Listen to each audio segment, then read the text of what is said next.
அப்புறம் முந்தா நேற்று ஒரு 4 நாள் முன்னாடி கிறிஸ்மஸ் விழா நான் இதுக்கு போனேன். அந்த எங்கேயாவது போகணுமே சுற்றணுமே, அந்த பெசன் நகர் பீச்சு நகர முடியல, இன்ச்சு கூட நகர முடியல. வண்டி எடுத்துகிட்டு வேதனையாக போச்சு. அப்படியே நகர்ந்து நகர்ந்து நகர்ந்து உள்ளே போகிறதுக்கு 2 மணி நேரம் ஆகிடுச்சு. பெசன் நகர் பீச்சு அங்கே ஒரு இடத்துல வண்டி திருப்பலான்னா ஒரு பெரிய பங்களா மாதிரி இருந்துச்சு. காம்பவுண்டு திறந்து இருந்தது. ரிவர்ஸ் போட்டால் 10 பேர் துப்பாக்கி எடுத்துகிட்டு வர்றான். கவர்னர் மாளிகை அது. அவர் காலையில் 5 மணிக்கு அங்கே போய் கண்ணு முழிச்சு முதல் சூரியனை அங்கேருந்து பார்க்கணுமா.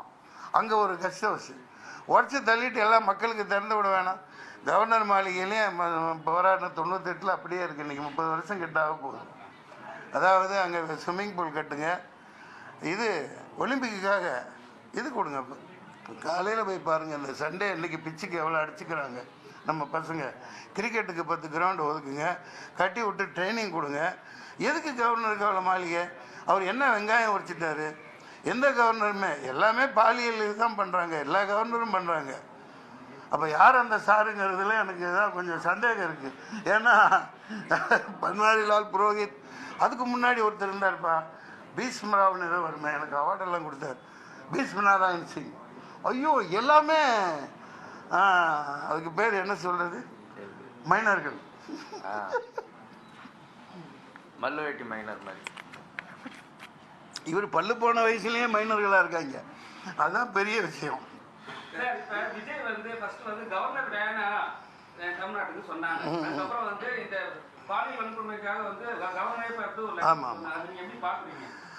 ஒன்று சிஎம் இங்கே இருக்கார், அவர் தாக்குறாங்க. ஏன்னா அது திமுக அகற்றப்பட வேண்டிய இயக்கம், அது திராவிடர் போர்வையில் அண்ணா ஆட்சி நடத்தலை, பெரியார் ஆட்சி நடத்தலைன்ட்டு அவர் வர்றாரு. அது கவர்னர் அவருக்கு தெரிஞ்ச அரசியல் இப்போ தானே வந்திருக்காங்க. கவர்னர் லீலா வினோதங்கள்லாம் இனிமேல் சொல்லுவாங்கல்ல, அதனால் போய் பார்த்துருக்காங்க. அது எப்படி பார்க்குறீங்கன்னா, லியோ நிகழ்ச்சியிலேயே வெற்றி விழாவிலேயே நான் தான் முதல்லாம் அந்த ரசிகர்களுக்காக பாராட்டியிருப்பேன். இந்த ஒன்லி ஒன் ஆல்டர்னேட்டிவ் அந்த வீடியோவெல்லாம் வந்தது. தமிழகத்தின் நாளைய தீர்ப்புன்னு, எங்கூட நாளைய தீர்ப்புன்னு படத்தில் தான் முதல் அப்பா அறிமுகப்படுத்தினார்.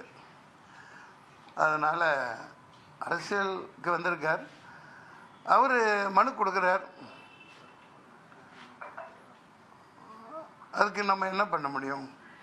இனிமேல் உங்கள்கிட்ட கொடுப்பார். இல்லை உங்கள்கிட்ட கொடுக்கலங்கிறதுக்காக ஏங்க முதலமைச்சர் தாங்க முதல் வில்லன்.